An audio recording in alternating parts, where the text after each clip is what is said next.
Didn't the USACC build end in March? Yes. Yes, it did.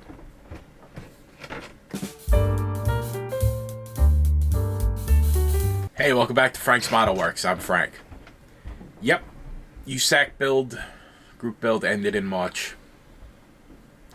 I mean, I had started this by then, but, you know, life gets in the way sometimes. And I was working on another project, which is now done. So now it's full speed ahead on my USACC dot.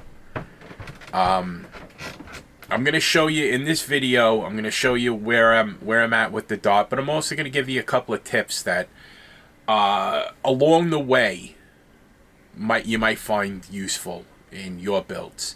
One of them has to do with digging out like side pipes and the ends of exhaust to add a little bit of realism. The other is the way that I treat my washer bottles. Windshield wiper washer bottles. You'll see. And gonna show you, what I've done so far, what I have left to do, which is not. I mean, I basically just have to do a little bit of detail painting and assembly. So let's just. You know what I'll do? I'll roll the tips first, and then I'll do the dot update. All right. So hold on. I'm doing parts cleanup on my USACC dot, and I wanted to show you the method and the tools that I use in order to drill out my exhaust tips. So now, as you can see on this, we got the zoomies and these aren't zoomies. The glass packs with the exhaust for the dot.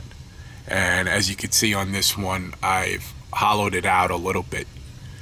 The way that I go about that, and the key thing that I would recommend is don't clean the part up first, because this way you're not wasting time in case you mess the part up. At least you didn't waste any time cleaning the part.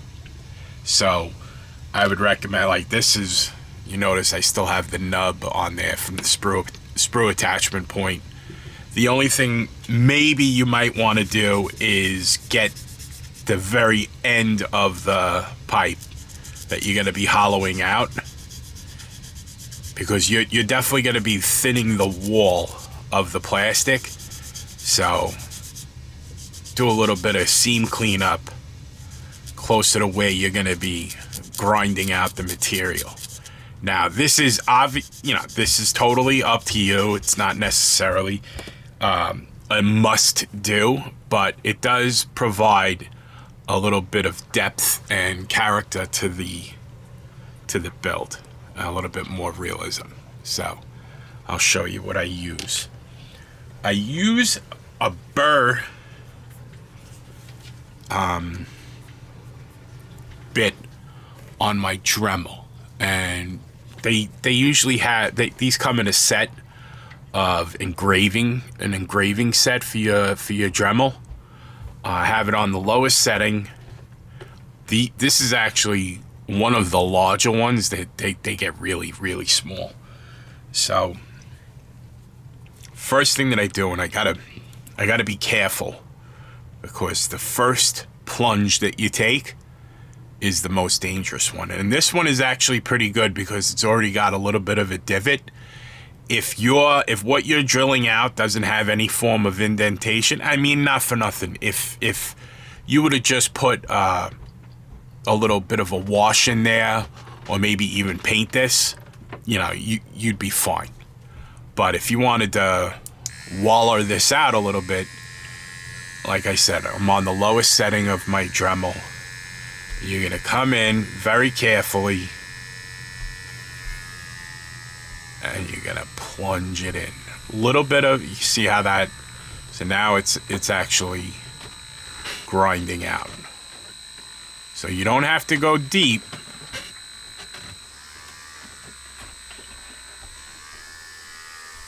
Just up to, like, this tool is 1/8 of an inch. The shank of it is 1/8 of an inch. So I really wouldn't generally go much deeper than that. It's not a big deal if you don't go all that deep. And then from there, you see I've gotten most of the meat that I'm going to be doing. I got most of it out. So you just go around, work it out a little bit. Again, don't go nuts, because the more you take out, the greater the risk that you'll burn out the side. And then I just take a circular file like this Tamiya one. There'll be links to all of these things, as always, down in the description. And you just get the excess out of there.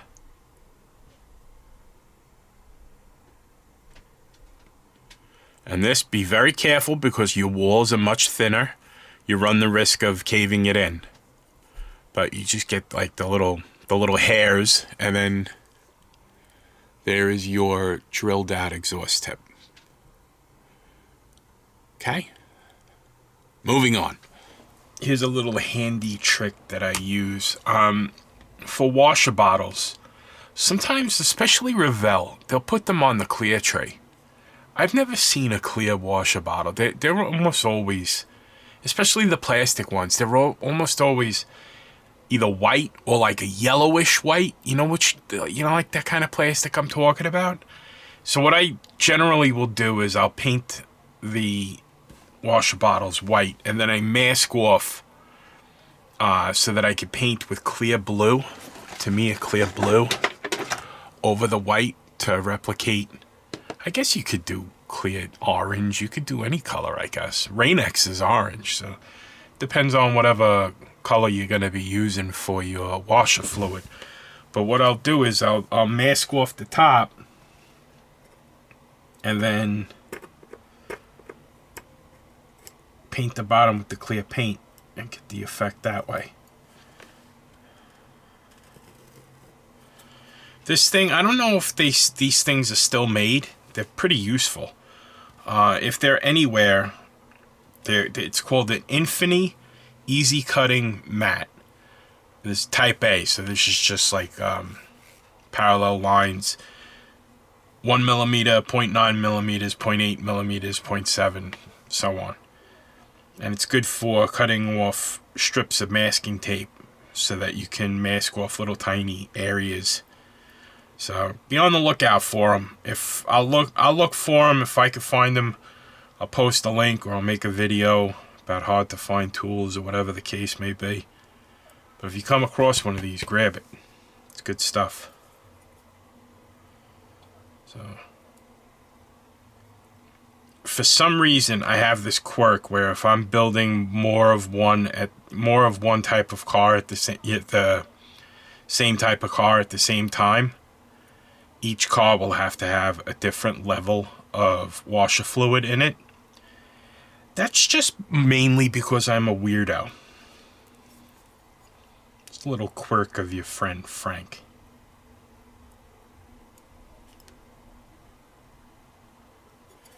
Get that on there.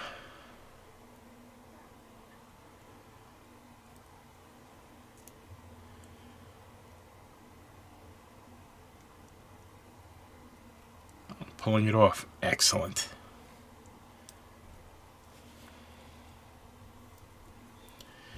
Alright, let's start from scratch.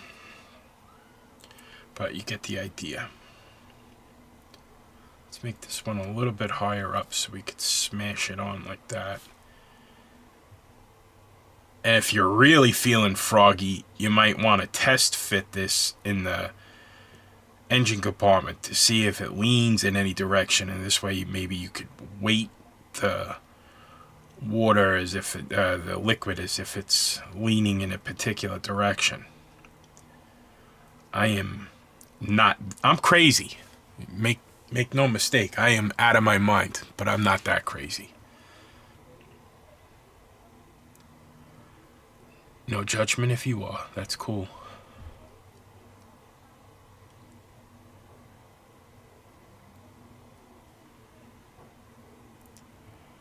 It's doing it again. Get on there and be nice. This is just one of those little touches that adds a little bit of realism to your engine compartment.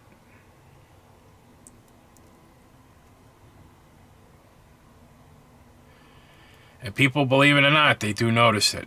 I've had people say something on more than one occasion about this detail.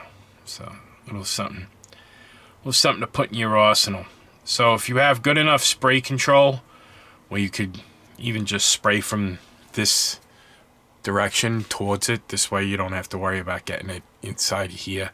Otherwise, if you want, take some, where is it, Poster Putty.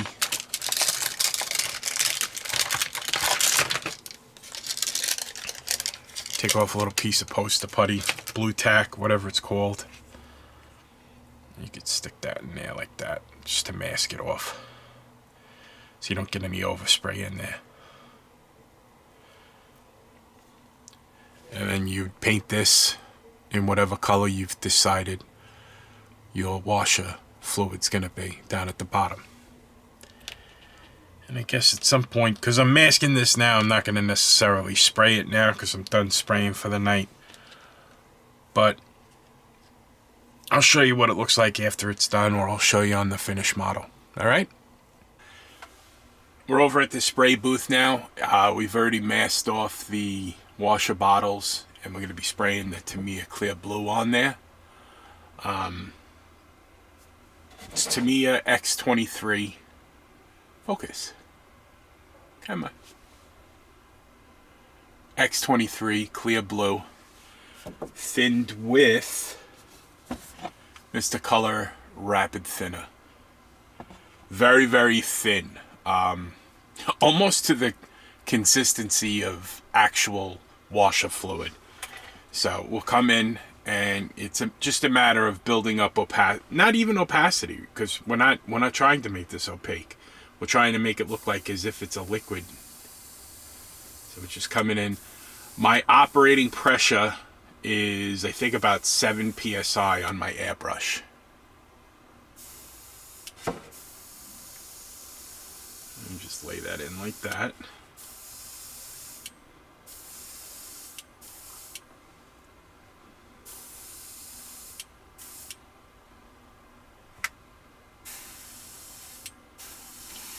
And I'll come in later and paint the little brackets that are getting painted blue. I'll paint those by hand.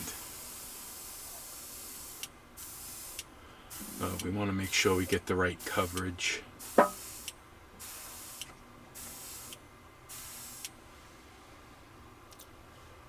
So that's what we're going for. We've got one more to do.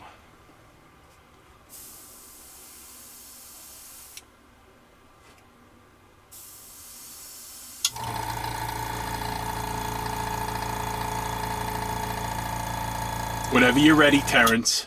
Thank you.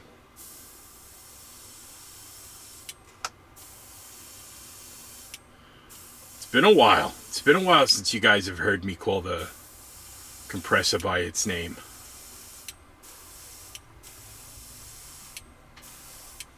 So there we have it. So it's low pressure, very, very thin paint, and masked off, and hopefully we have a result that looks a little bit like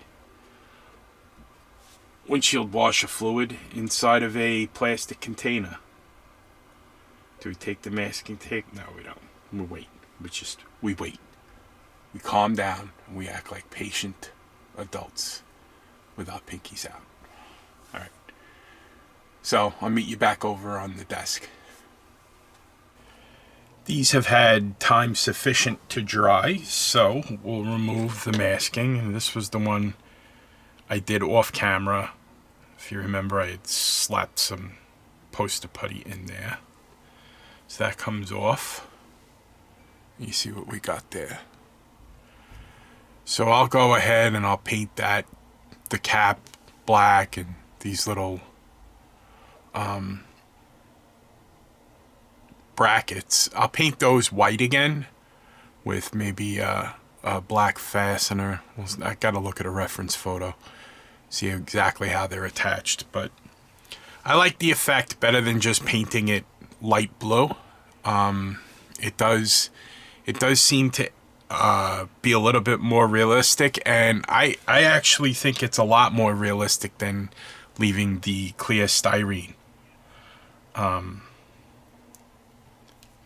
and painting that from the inside, because I've never seen like a crystal clear washer bottle.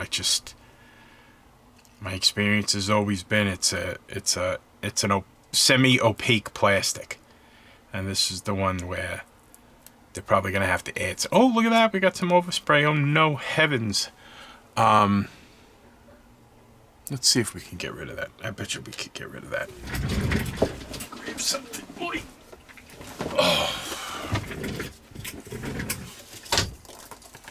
Oh, what fell? Something fell. So it got a little overspray, as you could see. See it? Terrible. The nerve. Let's see if we can get rid of it. Worst case scenario, we just get a little white. But I think we could get that off.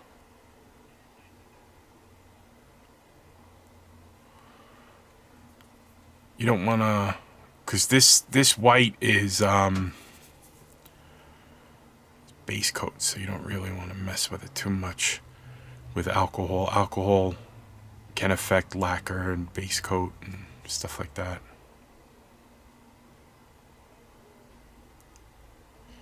Am I pulling up any white? No.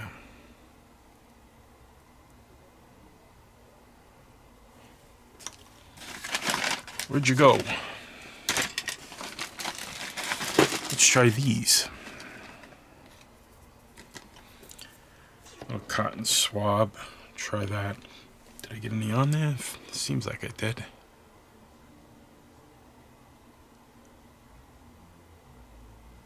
And that's taking it off better.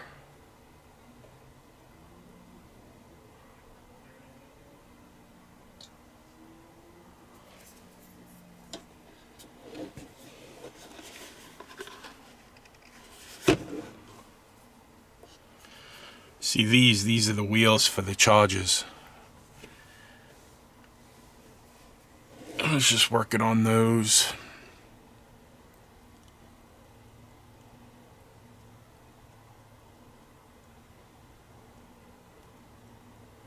Make sure I get in there well enough. I'm trying not to saturate and affect the base coat, which it doesn't seem to be doing.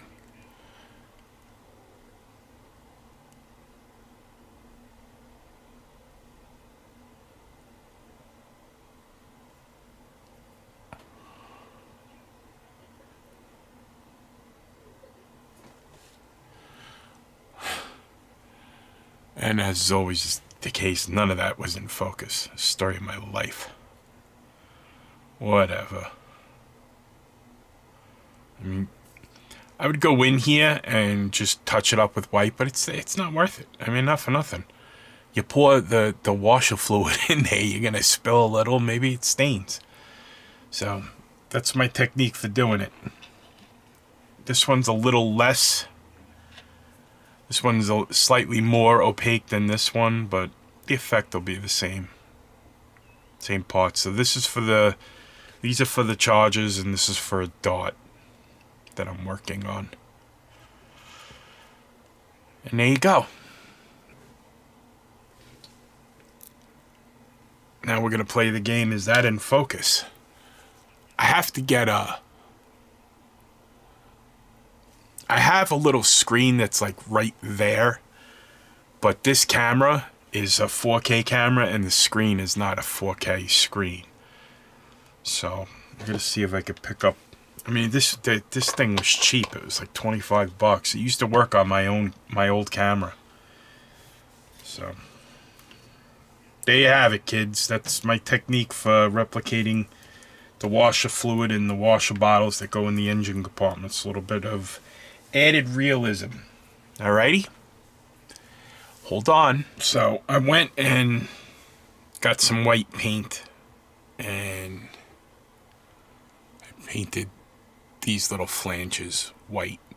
And then later on when I do the cap, I'll do these little fasteners. Still haven't looked at a reference. This is like 3 minutes after I just cut the last video. A good thing to get, I'll put a link in the description, are these little tattoo ink cups that tattoo artists put the ink in when they... My grandmother was a world famous tattoo artist. You know, she died in 2013 at 94 years old. But probably, I would say, 85 to 90% of her body was covered in tattoos. And she was a prolific tattoo artist. So my inheritance when she passed away was her leftover I'm just kidding. It's completely... None of that is true. Yeah, I get them off of Amazon.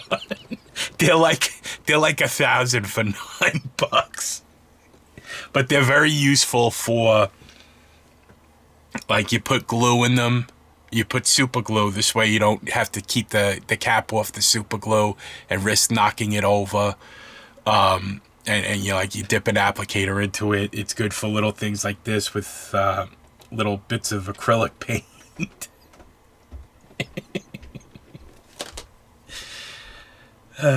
Poor Marie. She did pass away in 2013 at 94 years old.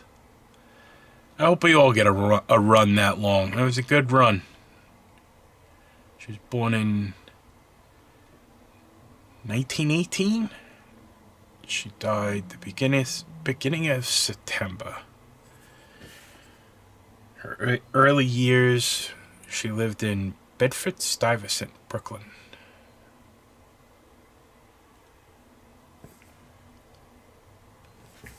She had 5 kids. My father was her second child. My Uncle Eddie being her first.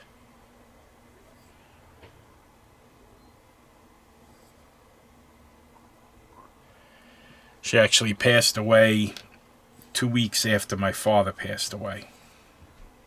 I guess that'll do it to you.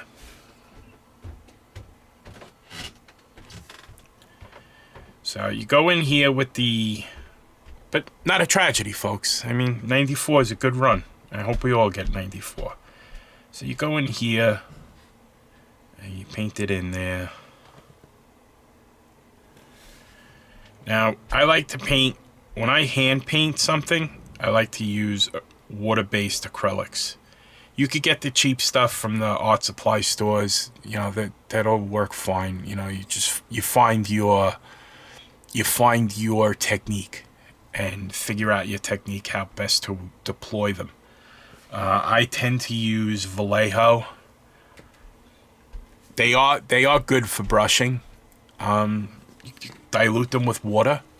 They have they have like flow improvers, or it's like vegetable glycerin basically, and it helps to get the paint to go on smoothly. I also keep a little medicine cup filled with water, because as you're painting, the paint, especially if you're telling stupid fake stories about your grandmother, the paint will begin to dry in the brush. So periodically I'll come through and I'll clean out the brush to get the paint that's hardening.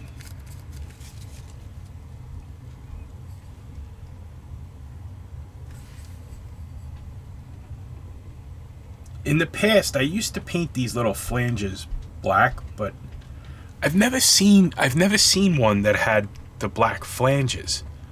You know, like the little pieces that attach. They're almost always just a thicker extension of the mold of the container itself, made thick so that a fastener can secure it to the fender well. And I've never seen anything other than that. Although I'm sure there's an exception, because I haven't seen every single make, model of car that's ever existed in the history of windshield washer bottles. I'm sure somebody's gonna send me a picture of one. Love that. Favorite thing ever.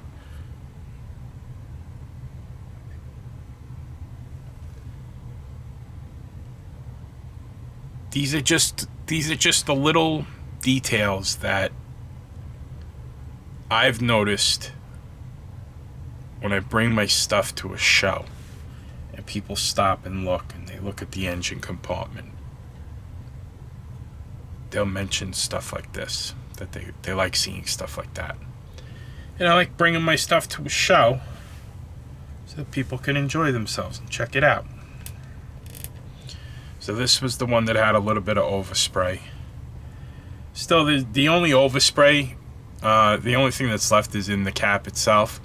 But one of the ways, I'll show you. Let's see if we can get this to focus.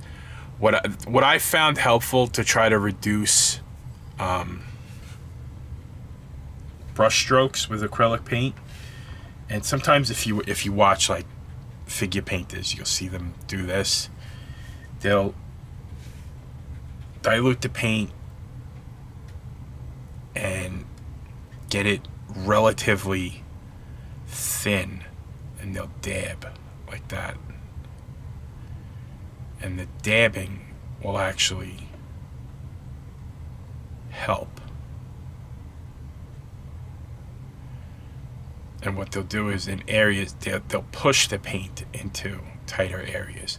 So you see the overspray, what was left was in this little recess, this little crevice right by where the cap was, and I got rid of it. So should be able to see that. So now I'm really done talking about these things. All right, onward. I gotta, oh, look at that, comes right off. Wonderful. Okay, next. So here we have the parts. When I first announced what I was going to be doing for the group build, I had asked if people had a preference for these center lines or these magnesium, and the results were actually pretty much equal. So I had to cast the tying vote, and I went with these slotted mags. I think in the long run, I think it's going to be a better choice for me. I just like the way they look. With everything else that's going on, like you're already starting to see some weird color greens and stuff. So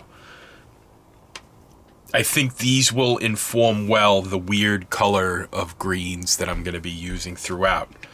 As you could see, speaking of weird colors of green, we have this color, which is Scale Finishes House of Color PPC 38 Lime Time Green.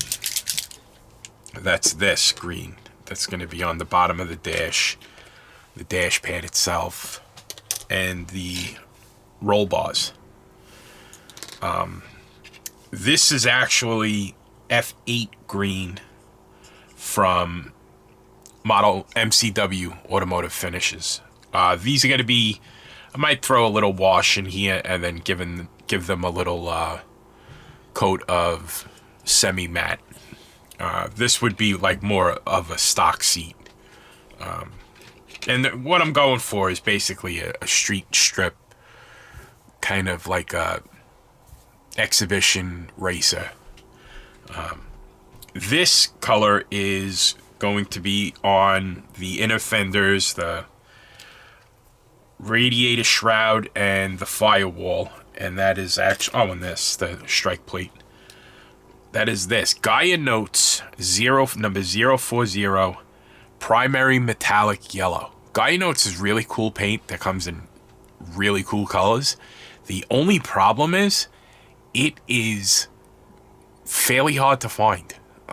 They do stock it at Spruebrothers.com, and I'll put a link, but they don't really have a lot of stuff in stock, and I think usually I wind up getting these off of Amazon, and they have to come from either directly from Japan, or they might come through Hong Kong, and it takes like a month and a half to get them. But I am really happy with this paint. It comes in some really cool colors.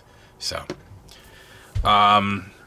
The engine is a 3D printed item from a file by Scale Auto Model Works. The paint on here is 1968. Oh, well, the 68 was the last year. Splash Paints Chrysler Turquoise, which I think is pretty much spot on for the big block paint for Chrysler engines. And just, metallizer paints and some semi-gloss black. I am going with stock exhaust manifolds instead of headers because I know even the Revell kit comes with headers in it for the Hemi, but it's a nightmare routing header exhaust in a A-body Chrysler that has a big block engine. So I'm just going to keep it as simple as possible. To wit, although in one of the tips I showed you the exhaust that comes in the kit, I'm not going to be going in that direction. I'm going to be using 3/32 inch solder wire, which is 2.5 millimeters in diameter. And they're just going to go to these Cherry Bomb glass pack.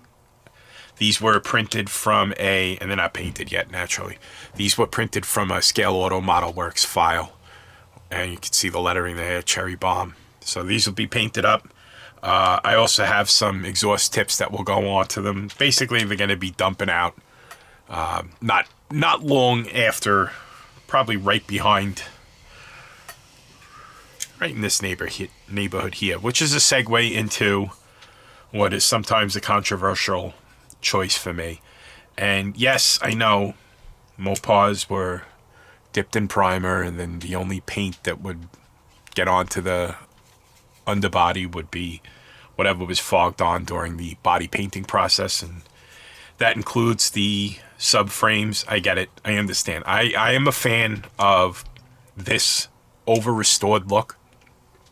I realize it's not 100% accurate. It's just a style choice for me.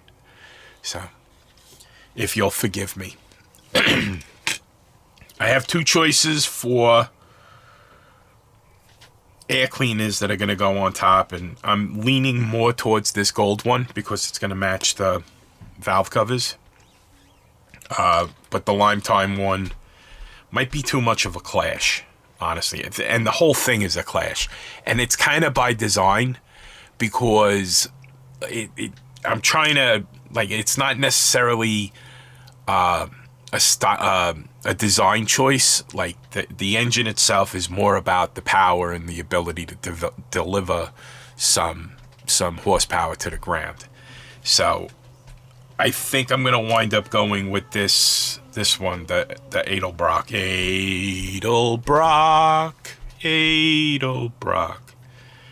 Apologies. And I'll just keep this. You never know where I might come up with a need to use this. So, moving on. Show you how this is progressing. Here's the body. So, the body was painted in Scale Finishes white. And then I applied the decals. The decals itself, I did have them custom printed, but I went with the ones that I printed myself. Because I wanted to incorporate this pattern that you see inside where it says dartboard. I just liked the way it looked more. And then there's also the floral top elements in the side panels. I like the way that looked.